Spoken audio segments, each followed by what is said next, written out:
বলি কেন এরকম এরকম হ্যাঁ হ্যাঁ মারো মারো এই যাচ্ছে না না টান দেওয়া লাগবে ওই তার টান দেওয়া লাগবে হ্যাঁ দাও দাও ভক করে ধরো হ্যাঁ হ্যাঁ হ্যাঁ এলাকার ছোট ভাইয়েরা টাকি মাছের এক ঝাঁক পোনা দেখেছে, সেই জন্য তারা জালি নিয়ে আসছে পোনাগুলো মারার জন্য। তো আমিও ভাবলাম ভিডিও করে আপনাদের সাথে শেয়ার করি এবং আমিও দেখি তারা কিভাবে মাছগুলো ধরে। হ্যাঁ দেখো আবার হাই রে সাপ টাপ দেখো কিন্তু স্যান্ডেল খুলি থইব নাকি না যাই চলো এই রে অবস্থা রে দেখো দেখো সাবধান সাবধান এই রে হাই আসলে সত্যি কথা বলতে ওদের কিন্তু অনেক সাহস। তো আমিও ওদের পিছু পিছু যাচ্ছিলাম, বারবার আমার পা গুলো পিছলে যাচ্ছিল। আসলে এখানটা অনেক গহীন জঙ্গল আর চারপাশে অনেক সাপ পোকা থাকতে পারে, প্রচুর পরিমাণে কচু ছিল আর জঙ্গল চারিদিকে। আসলে এই নদীতে বর্ষার পানি নতুন ঢুকেছে, পাশেই কিন্তু একটা শ্মশান ঘাট, এখানে প্রয়োজন ছাড়া খুব একটা মানুষজন নামে না। ওরা কিন্তু ওই ব্রিজটার উপর থেকে মাছগুলোকে দেখেছে আর দেখার সাথে সাথে এই মাছ ধরার জালিটা ওরা নিয়ে এসেছে। এনে স্যান্ডেল গুলো রাখো। হ্যাঁ রাখো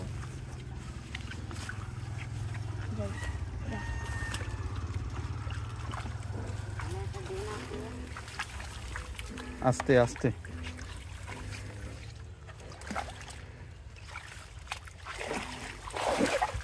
পানি কিন্তু মেলা বেশি পারবে নি হাই রে না তোমার আসার দরকার নেই। ওরা কিন্তু পানিতে নামার পরে অনেকক্ষণ ধরে মাছগুলোকে খুঁজতেছিল। আসলে হাঁটাহাঁটির শব্দ পেয়ে মাছগুলো কচুর মধ্যে লুকিয়ে পড়েছিল। তো অনেকক্ষণ হাঁটাহাঁটির পরে এদিক সেদিক দেখে শেষমেশ কিন্তু মাছগুলো ধরা পড়েছিল। দাঁড়াও দাঁড়াও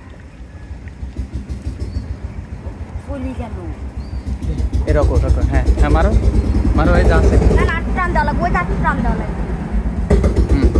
হ্যাঁ দাও দাও ভক করে ধরো হ্যাঁ হ্যাঁ হ্যাঁ উঠছে উঠছে উঠছে উঠছে উঠছে উঠছে টান দেওয়া লাগবে সাথে। ও মাছগুলো উঠানোর পরে দেখতে পারলাম একেবারেই গুঁড়ো মাছ এবং ছোট ছোট পোনা। আমি ওদেরকে বললাম যে মাছগুলো যেন ছেড়ে দেয়। পোনাগুলো একেবারেই অল্প পরিমাণে আর একেবারেই ছোট, পোনাগুলো কিন্তু খাওয়ার উপযুক্ত ছিল না। তাই আমি ওদের বললাম পোনাগুলো যেন তারা পানিতে ছেড়ে দেয় এক্ষুনি।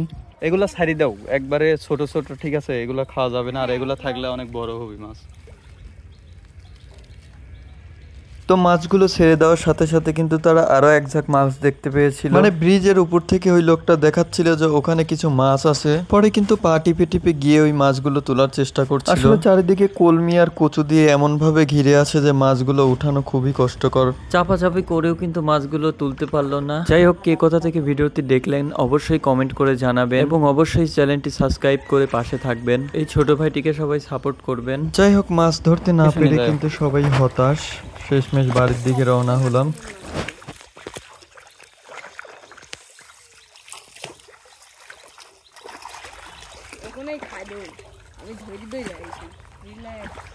খাইদুল কেন আসতে লাভ দিয়ে যাচ্ছে পাগল।